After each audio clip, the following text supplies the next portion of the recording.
Roguelikes are everywhere these days. From The Binding of Isaac to Hades, it feels like almost every indie game out there has some sort of roguelike element. And for good reason. These games are addictive, rewarding, and endlessly replayable. But instead of looking at today's plethora of roguelikes, let's take a look at one that's faded into obscurity after almost 3 decades since its release. Azure Dreams.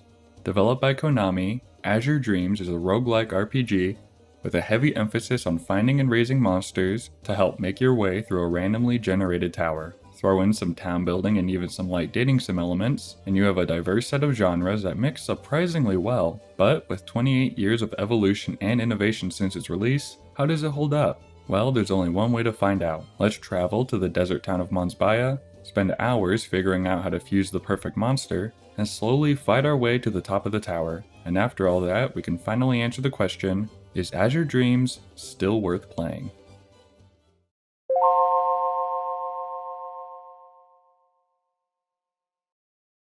First, we need to clarify which version of the game we're actually playing. Azure Dreams first released on the PlayStation back in 1998, but later got a port to the Game Boy Color in 2000. And like most games that get a handheld port, the two versions are surprisingly different. Being on more limited hardware, the Game Boy Color version had to remove the majority of the town building and dating mechanics present in the PlayStation version, as well as how combat works. But in exchange, it has over double the monsters and the original, alongside an extra dungeon you can explore. So if you're more interested in the monster collecting and tower exploration, the Game Boy Color version might be the one for you, but I'm going to be sticking with the original PlayStation version since it provides a more well-rounded gameplay experience and is what most people remember. Starting a new game, an angel tells us we are being reborn and lets us choose our name, so I just go with the default, Ko. We're then born from our parents Guy and Wreath. Fast forward a couple years and we see a young Ko teasing his friend Nico, before we fast forward another couple of years and see something is happening at the tower.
With our dad being the strongest monster tamer in Monsbaya, we can only assume he finally reached the top of the tower, but when the door opens, only his familiar comes in wearing Guy's collar.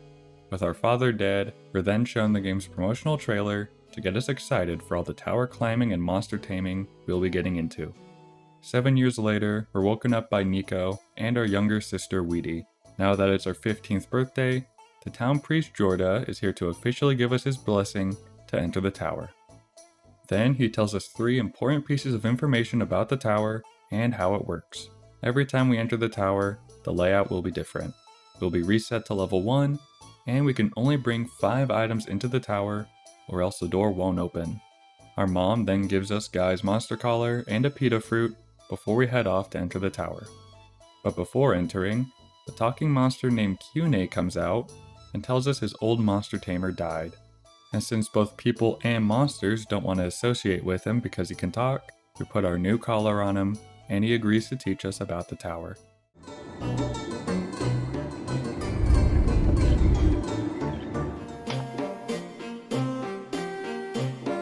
Now inside the tower, Hyuna gives us a tutorial on the controls and gameplay. While inside the tower, Azure Dreams becomes completely turn-based.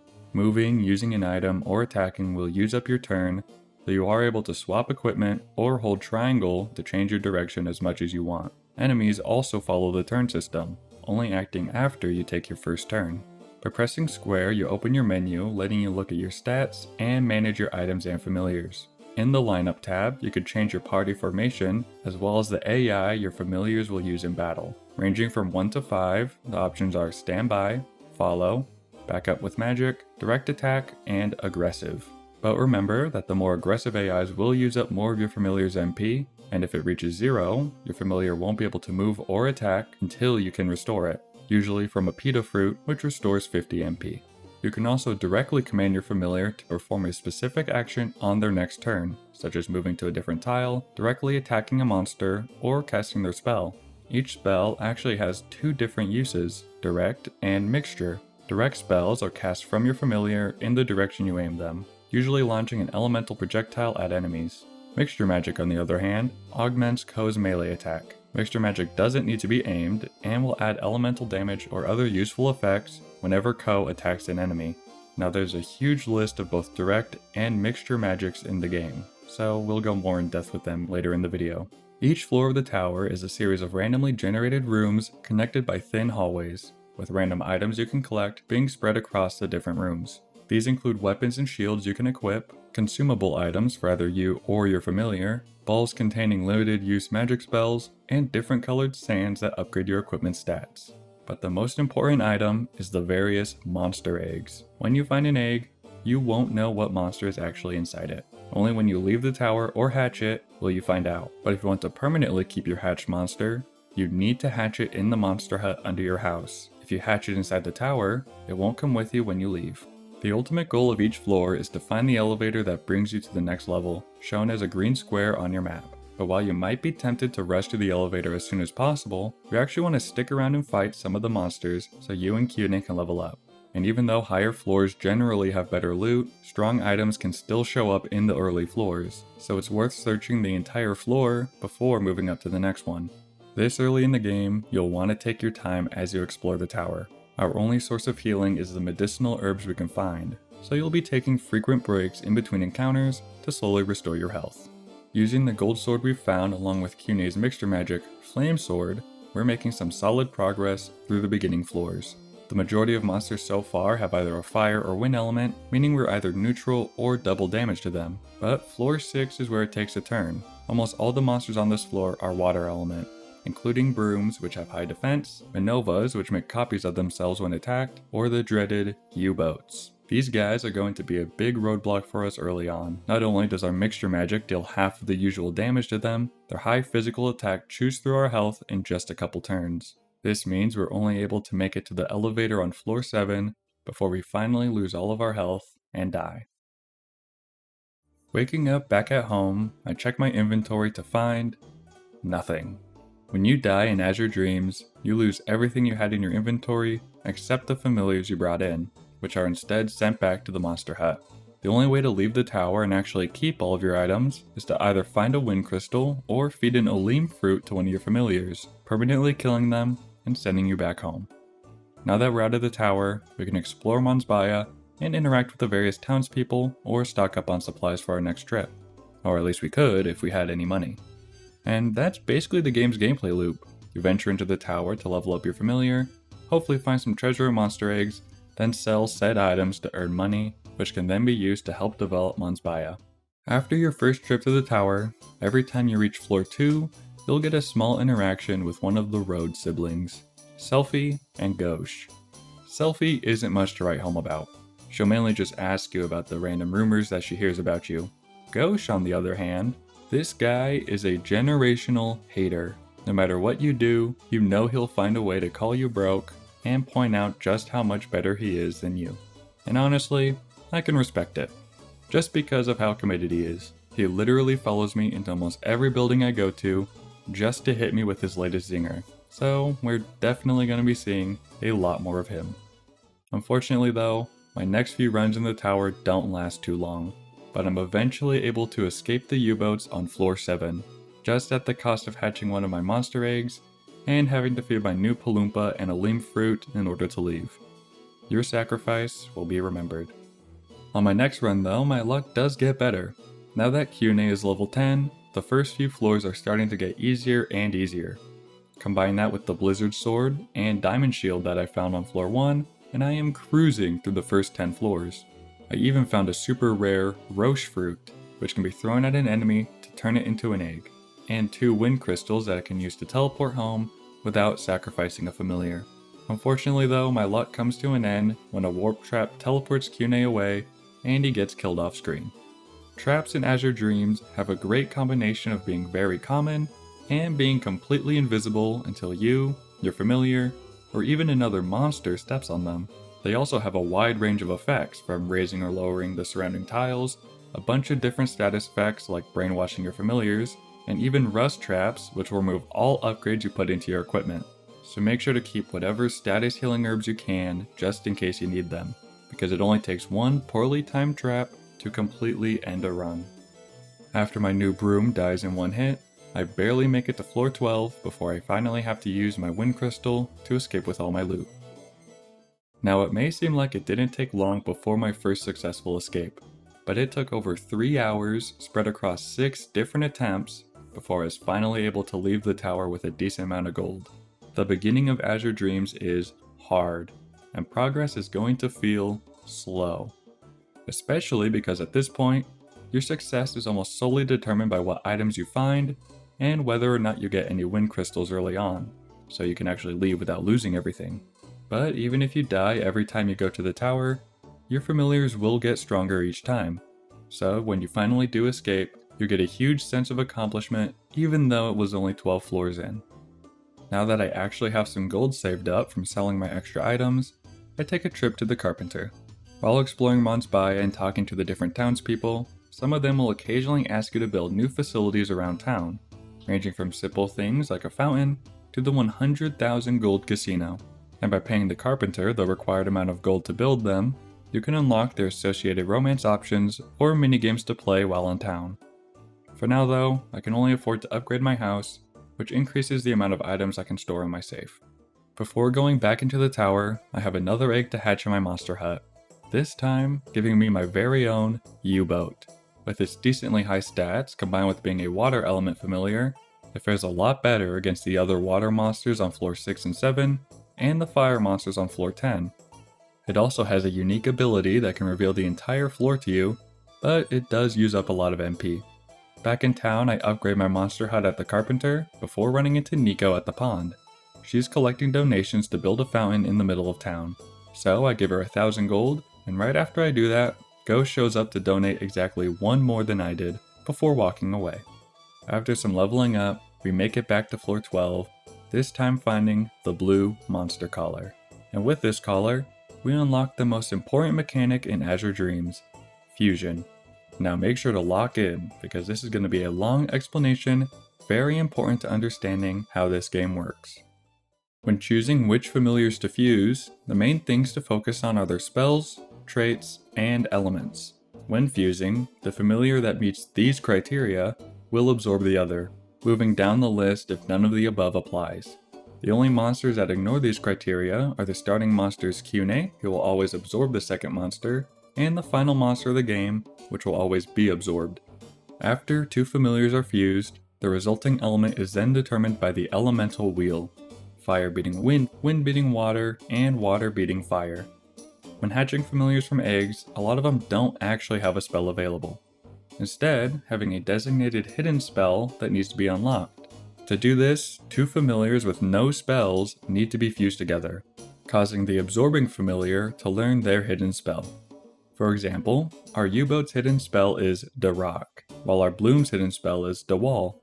Since U-boat is absorbing Bloom due to its higher level, the resulting familiar is a U-boat with its hidden Da Rock spell. But if one or both familiars already have spells unlocked, the resulting familiar won't learn any hidden spells, only inheriting the spells already present with a cap of 2. Some familiars also have passive traits that can be inherited through fusion.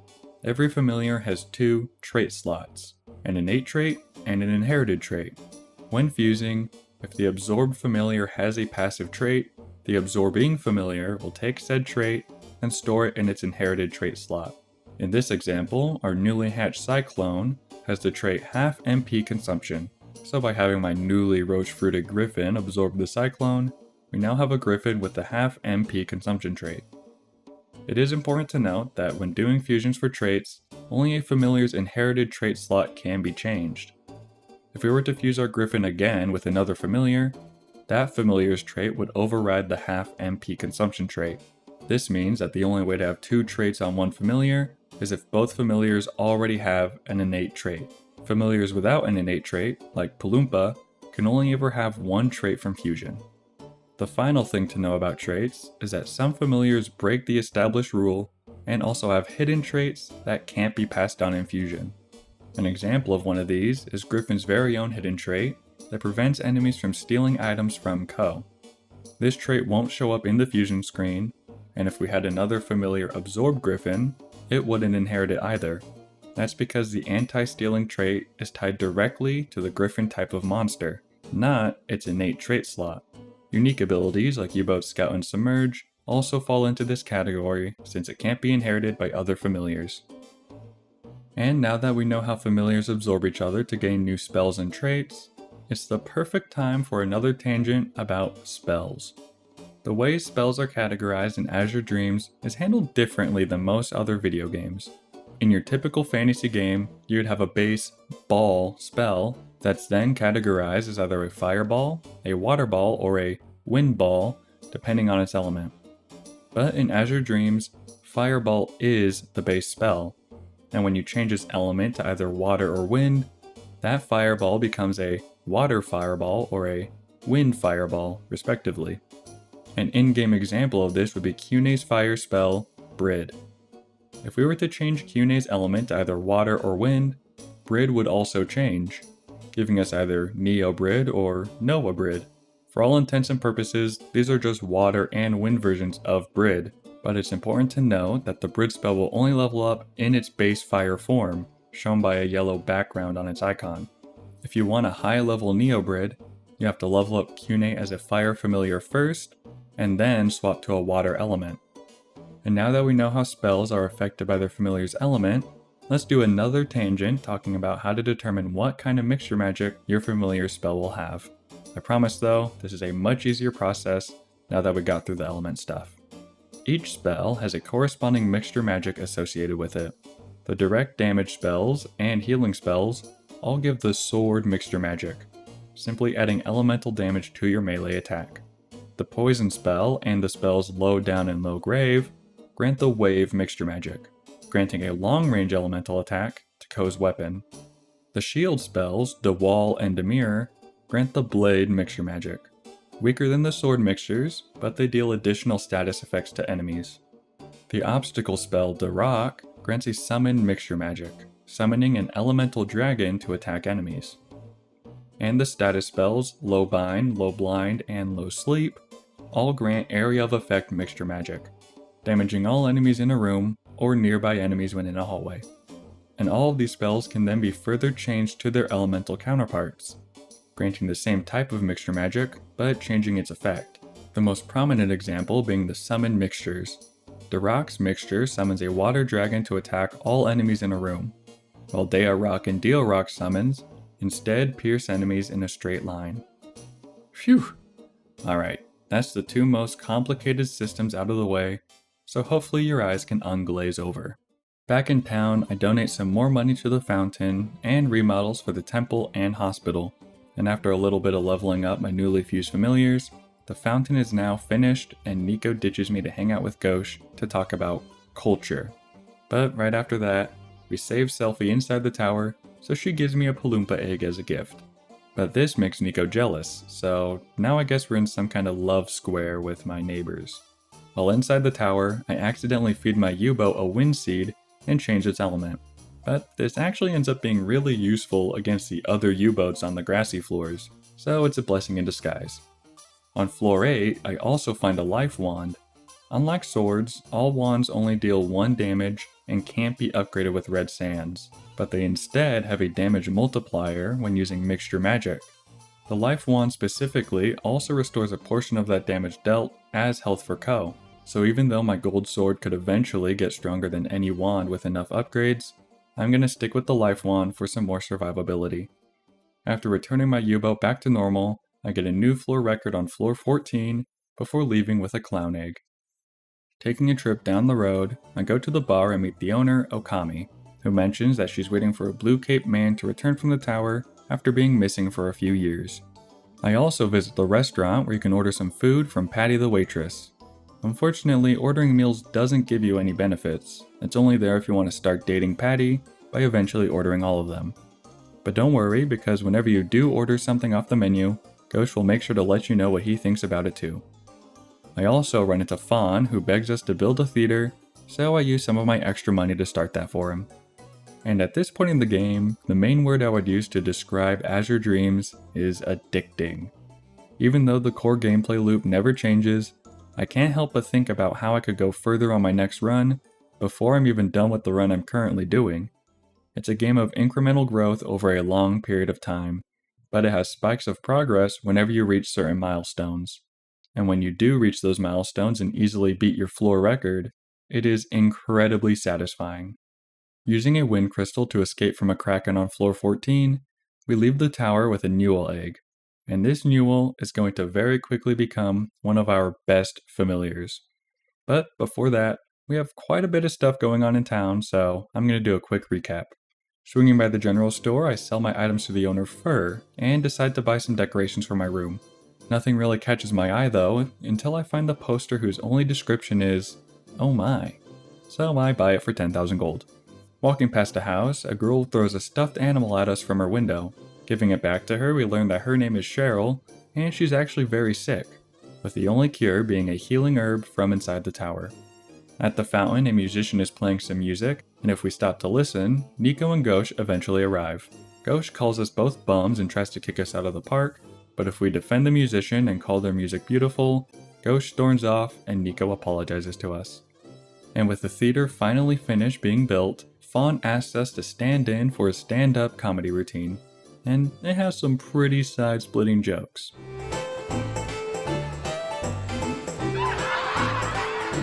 With that out of the way, let's do some more fusion to upgrade our Newell. First things first, we can fuse our Newell with the clown that we recently hatched. This gives it the double magic level trait, meaning that all of its spells will now level twice every time Newell levels up. After that, we can also use our saved up white sands on an ice block magic ball. Typically, familiars only know 2 spells at a time, but if you get a magic ball to have 10 charges, you can actually feed it to a familiar to teach it that spell permanently. Now we have a Newell with a healing direct magic, wave mixture magic, and the summon mixture magic. All we need to do is feed it a sea seed to turn it back into a water element so the healing and summon magics can actually level up. But what really makes this fusion strong is Newell's hidden ability, which allows Newell to restore 50 MP when it's fed any edible item, not just pita fruit. So not only will our Newell have extra strong healing and summon damage, but MP management is going to be a lot easier. Unfortunately though, doing this fusion does highlight a big quality of life issue. Fusions and upgrading items can only be done while inside the tower. Usually just bringing an extra familiar or a spare sand you have on your next run is enough. But if you want to do complex fusions or use up all the sands you have saved up, you have to make multiple trips to the tower while only being able to bring 5 items or familiars at a time, one of them having to be a wind crystal so you don't immediately lose the items you just upgraded. And this makes the most fun aspect of the game, fusing your familiars and upgrading your gear, tedious. The experience would be a lot smoother if you could fuse familiars inside your monster hut and upgrade your items using the safe you already have inside your house. During our trips back and forth, Nico actually wakes us up to tell us that she learned being cultured isn't about obtaining things, but instead comes from the heart. And no matter how close we get with Selfie, it won't change her feelings. This is also the first time I see the poster I bought from the store, and I honestly don't know what else I expected. Back in the tower, we find Ghosh on the 2nd floor, and by choosing the correct dialogue, we can actually challenge him to a fight, where he'll give us some items if we beat him. After mopping the floor with him, we continue through the tower and see why our Newell is so useful. As long as Newell is alive, and I have any food item with me, I essentially have infinite healing with its double level to heal. Combine that with the Life Wand and Griffin's Fire mixture magic, and I'm able to take out most fire and wind monsters in just a couple hits without losing barely any health. On floor 15 I find the Guru Oil Pot, which the windmill workers have been asking me to find for them since the start of the game, unlocking a dumpling stand back in town. Our Griffin also reaches level 20 and evolves into a Grinayute, bumping up its stats and giving it an awesome new fire arrow animation. With Grinayute and Newell, I make it all the way to floor 20 before I run into the dreaded Vipers. These monsters deal super high damage and also lower your attack whenever they hit you, and because they're water element, Grinayute takes double damage from them, and Newell's mixture magic isn't strong enough to kill them before they would kill me. Thankfully though, I'm able to use a wind crystal and leave the tower, officially making it halfway to the top floor. And now that we're getting further into the tower and monsters are getting stronger, every encounter we have is a higher and higher chance of ending the run. So let's have a quick discussion about saving. Azure Dreams tries to be a game where dying is a normal setback during your playthrough. Even though you lose all of your items when you die, it's honestly not that hard to go again and find some more on your next attempt. And to complement this, the game also tries to prevent the player from reloading their game if they die, deleting that attempt's progress from the save file until you reach the next elevator and can save and exit properly. This means that if you've been saving while inside the tower and try to reload, you'll find yourself waking up at home just like if you died. But this system to prevent save scumming is actually very easy to circumvent, and is also how a lot of fans play through the game. As long as you save with your mom at home before entering the tower, nothing is stopping you from reloading that save if you die, because the game's reload and countermeasures only apply if you save inside the tower. Combine this with the upgrading system encouraging the use of the same items across multiple runs, like our very own Diamond Shield, and players are always going to be tempted to reload if it means keeping the items they have spent hours slowly upgrading. A possible solution to this would be to give players a chance to retrieve some of their lost items during their next trip to the tower, encouraging them not only to play past their deaths, but also to keep backup weapons just in case they need to go retrieve their upgraded equipment. But unless Konami is secretly working on an Azure Dreams remaster, save scumming is still going to be the common way to play. Back in Mons Baya, we actually get recognized by a group of girls since we reached floor 20. Azure Dreams has a light reputation mechanic, where the citizens of Mons Baya react and talk to you differently as you make progress in the tower and develop new buildings. While your reputation doesn't affect things like shop prices or available items, it is a nice touch to make the city feel more alive. Thanks to our Newell's constant healing, we don't need to pick and choose our battles on the earlier floors. So on just our second run with it, it reaches level 20 and evolves into a Batnel. Making our way up the tower, we come across an abandoned blue cape, and while exploring 423, we find ourselves in the middle of a monster den. Each room on a floor has a very rare chance of being a monster den, meaning it will spawn an insane amount of monsters as soon as you walk into it. And this is exactly why I wanted my Batnel to have Darok as one of its spells. Out of all the summoning mixture magics, Darok is the only one that hits all enemies inside a room. The only downside is that it hits one enemy at a time, and does a very loud screech before each attack. It takes over a minute before it gets through all the enemies in the room, and it hasn't even killed them all yet. Before my next big attack, I have my Batnel heal me, while I use a fire crystal to summon the Fire Salamander, a temporary familiar that will go and attack any nearby monsters before leaving. After another minute of water dragon attacks to finally take out the Vipers, I use a Holy Scroll to prevent any enemies from targeting me. Unfortunately, this does lead to my Batnel getting ganged up on that turn, and dying. But now all I need to do is set my Grinayute to the aggressive AI, and focus on casting my Pillar Magic Ball, while it and the Fire Salamander take out the rest of the monsters one by one. And by using a Resuscitate scroll, we can revive our Batnel to heal up before continuing forward. Making our way to floor 25, we get attacked by a unique white picket, and by killing it, we get the Water Medallion, which is needed to fix up the pool back in town. But with our Batnel now out of MP, we once again leave with our items after reaching the 26th floor. During our daily trip to the general store, we find Ghost trying to flirt with Fur before she embarrasses him. She tells us that she hides how she really feels when talking to customers she doesn't like. But when we ask if she likes us, she does the rational thing and says she feels sorry for us since we're ugly, short, look poor, and have a dead dad. Then she kicks us out of the store. On a different note, we go to the bar and show Okami the blue cape we found, and she starts crying because now she knows that her husband's dead. Damn, today's been a bummer, but at least the pool's open now so we can... I'm just gonna go back to the tower. From our last trip, we found a picket egg, and these frogs are actually considered one of the best familiars in the entire game, because despite having the lowest stats out of any familiar, they actually have 3 traits. Their innate trait, Quick, isn't much to write home about unless it's inherited by a different familiar. It usually just makes Picket freak out when walking around. But their 2 hidden traits are what makes them shine. Like mules, Pickets have the ability to restore MP from items besides pita fruit, but rather than being restricted to only things that are edible, any item can be fed to a Picket to restore 50 MP. And Pickets also have the ability to steal and hold items, and the item they're holding will be saved when you leave the tower. This means you can now bring a total of 6 items into the tower, as long as you have your Picket hold one before leaving. After leveling up our Picket a bit, we make it to floor 26 and find a barong. These monsters are unique because you can throw any item at them, and they'll turn it into a different random item. They can only be found on floor 16, 26, and 36, and they're typically how players try to farm the super rare roche fruits that turn monsters into eggs. Unfortunately, we don't get anything useful, but we do find ourselves in yet another monster den. This time, I have a holy bell, which forces all monsters to run towards the edge of the room. That, combined with a summon spell, and our one-time use acid rainbow, clears the den without us taking any damage. We're able to make it all the way to floor 30 before we decide to play it safe and return with our Manova, Arachne, and Unicorn eggs. Back at the general store, if we act like everything is normal, Fur apologizes to us and we forgive her. And after doing the usual errands of seeing Cheryl and ordering some food from Patty, we're now able to perform a very simple item duplication trick now that we have both a Picket and Manova.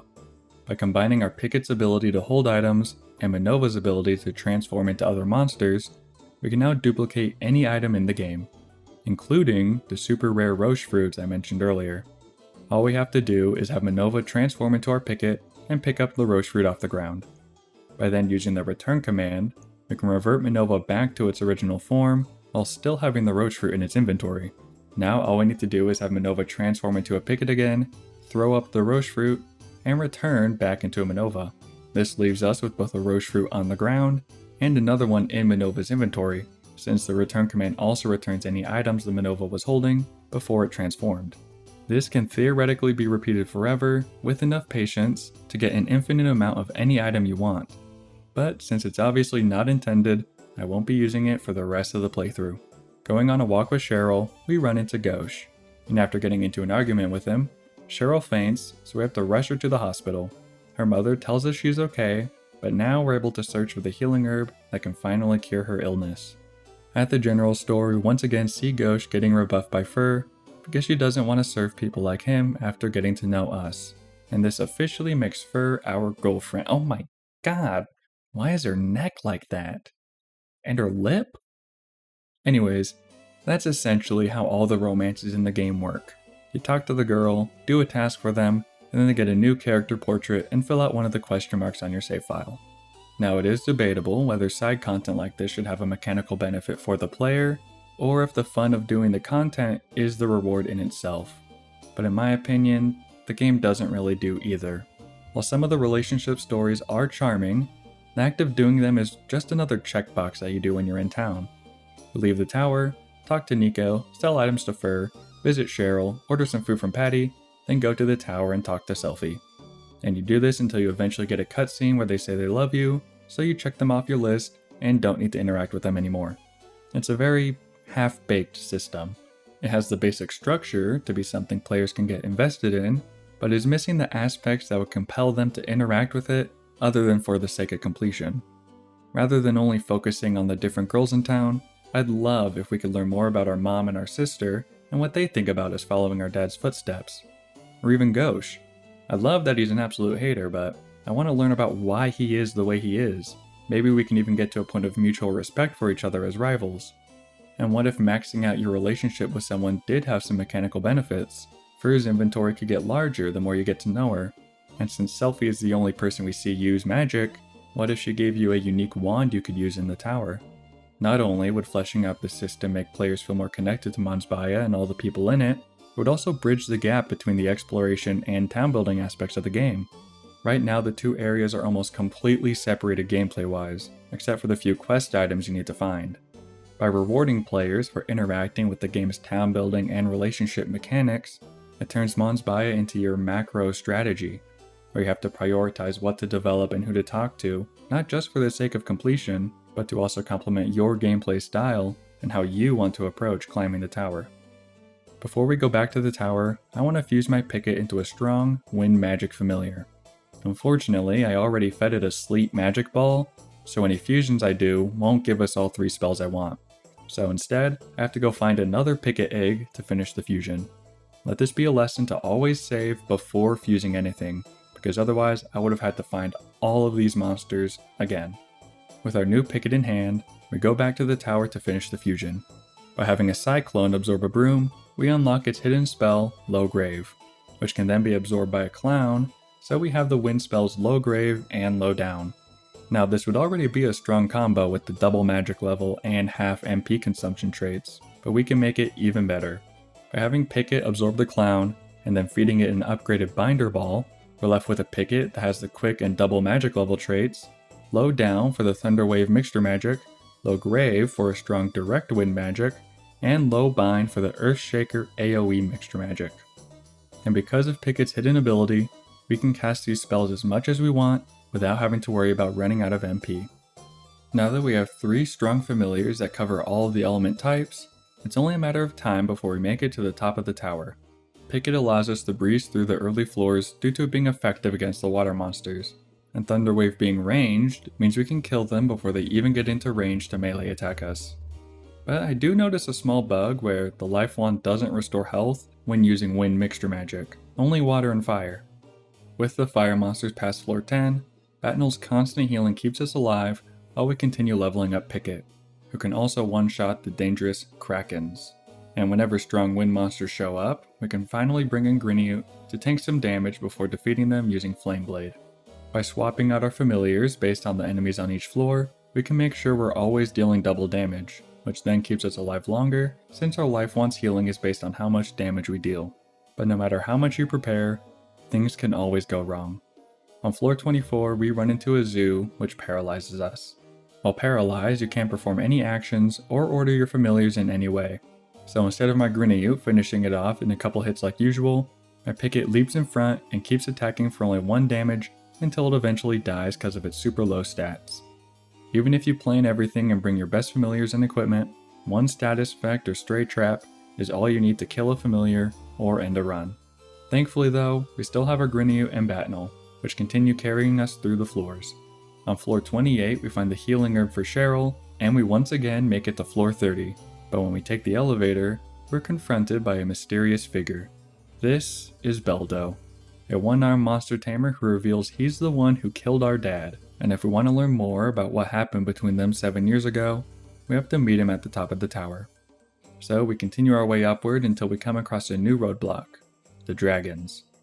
These fire-type monsters deal over half our health in just a single attack, meaning we risk dying every turn Batnel isn't healing us. And since we can't use our water mixture magic against them while getting healed, our Grinneout can't win a one-on-one fight. So we unfortunately have to turn back after reaching floor 33. Waking up at home, we tell Nico about what happened in the tower, and she promises not to tell our mom so she doesn't get worried. Oh, and Nico's also our girlfriend now. I guess it just took a few more times talking to her to finally unlock her icon. At the hospital, we give the healing herb to the doctor, and tell him to keep our identity a secret so that Cheryl doesn't feel indebted to us for finding her cure. With the final stretch ahead of us, there's only one more thing I need to do before we're ready to take on Beldo. Returning to the tower, I fuse our Grinneout with the arachnid we found a few trips ago. Doing this replaces our Grinneout's half MP consumption trait with the double attack trait. This raises its attack from 57 all the way to 114, making it by far our strongest physical attacker. This will make it go through MP a lot faster than before, but Batnel and Picket's hidden abilities, letting them restore MP from other items, allows us to solely use our Pita Fruits on Grinneout to keep it going. With our preparations done, it's time for our final trip to the tower. On floor 2, Selphie returns the favor from before and saves us from a rogue U-boat before leaving. To maximize our MP, Pickett alone is able to carry us all the way to floor 14. The U-boats that used to end every single run are now getting obliterated in single attacks. And with its new fusion, Grinneyu is now dealing over 100 damage every attack to one-shot almost everything in its path. Once we start to lose over half our health from enemy attacks, I swap out Pickett for Batnel to increase our survivability after floor 30. And I actually figure out a trick that makes swapping familiars very overpowered. Instead of removing a collar from a familiar and collaring a new one, taking up 2 turns if you do, if you go to the select menu and summon an uncolored familiar, it will automatically recall your red familiar and summon the new one in the same turn.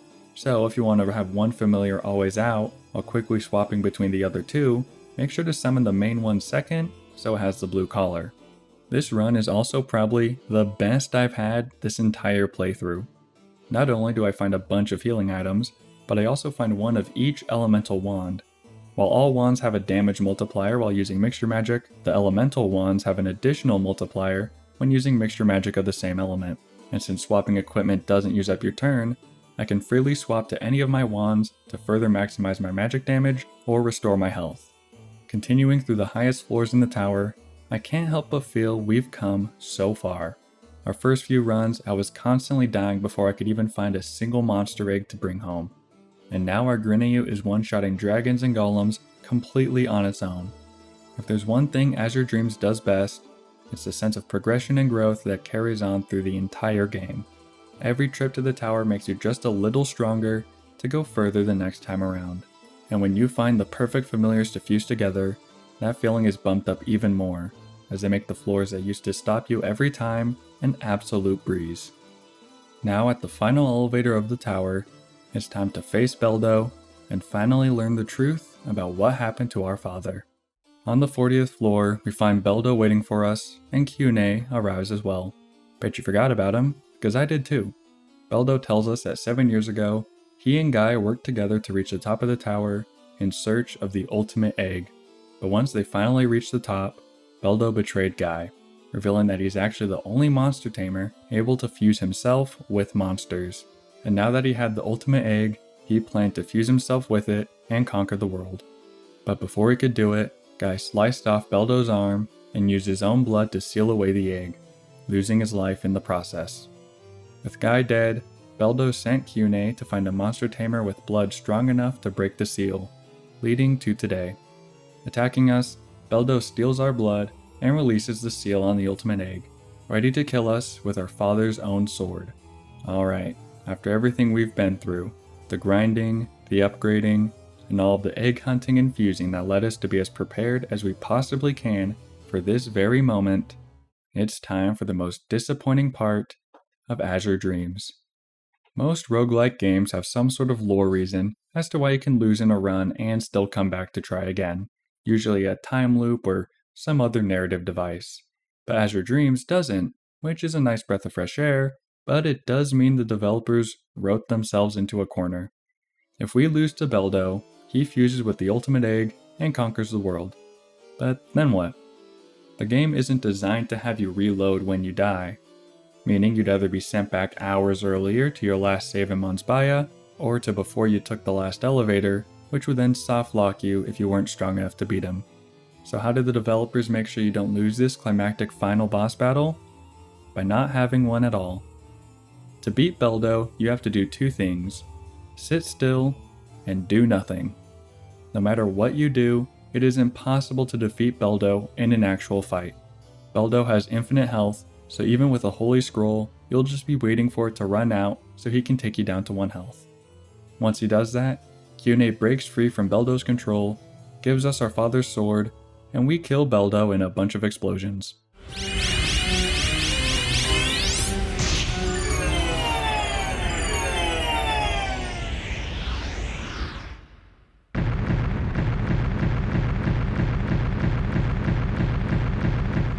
Oh, and Kyune eats him! Anyways, that's the final boss battle. After all of our preparations and training and fusing, it just ends in a simple scripted cutscene. A few days go by, and the town is waiting for Ko to return from the tower, while it's once again raining outside. With a knock at the door, Ko comes in from the rain and everyone congratulates him on making it to the top of the tower. A nice narrative callback to the beginning of the story. With that, the credits roll and we have officially beat Azure Dreams. But it doesn't have to be over. With Beldo defeated, we can continue our adventure as usual, exploring the tower, developing the city, and maxing out the rest of the relationships, including the dancer Vivian and Mia from the library. You also now have access to the Seraphim Sword, and the ultimate monster, Haikune. Haikune is the only monster with the dark element, and has some incredibly strong spells, including making Ko invincible for a few turns, and a summon that instantly kills any enemies in a 3x3 area. But the trade-off is that Haikune will always be absorbed when fusing with another familiar, opposite of how Kune's fusions work. Now that we've played through all of Azure Dreams, we can finally answer the question, is it still worth playing? Azure Dreams combines a roguelike, dungeon-delving, monster-taming gameplay loop with town development and dating sim mechanics. But it only does one of those things exceptionally well. While Monsbaya has a lot of stuff to build and some interesting side characters to talk to, it feels completely separate from the meat of the game, the journey to climb the tower. And with a lack of any interconnected mechanics between the two, Monsbaya and the people in it feel almost like a completely separate game, just a checklist of people to talk to before you go back to the tower. And the main story is practically non-existent. The actual narrative only takes up like 2% of the total playtime. But is that necessarily a bad thing? If the developers knew the story wasn't anything spectacular, at least they made it as unobtrusive as they possibly could. Because if you're playing Azure Dreams today, it's not for the story. It's because you want to collect monsters and climb a tower. And that is what this game does perfectly. It has some clunky design decisions, don't get me wrong, but there's a reason diehard fans have been coming back to this game almost 30 years later. With dozens of familiars you can fuse together, the countless hours you can spend upgrading your gear, and all the ways the game will try to stop you, everyone's journey from the first floor to the last will be completely different. But that journey, with its many winding paths, is the real story. So if that sounds interesting to you, then Azure Dreams is definitely still worth playing. Thanks for watching. If you enjoyed this video, please make sure to leave a like and subscribe if you don't want to miss any future uploads. And if you played Azure Dreams back in the day, or decided to try it out because of this video, leave me a comment down below. I would love to hear your own thoughts on this hidden gem. Thanks again, and I'll see you all in the next video.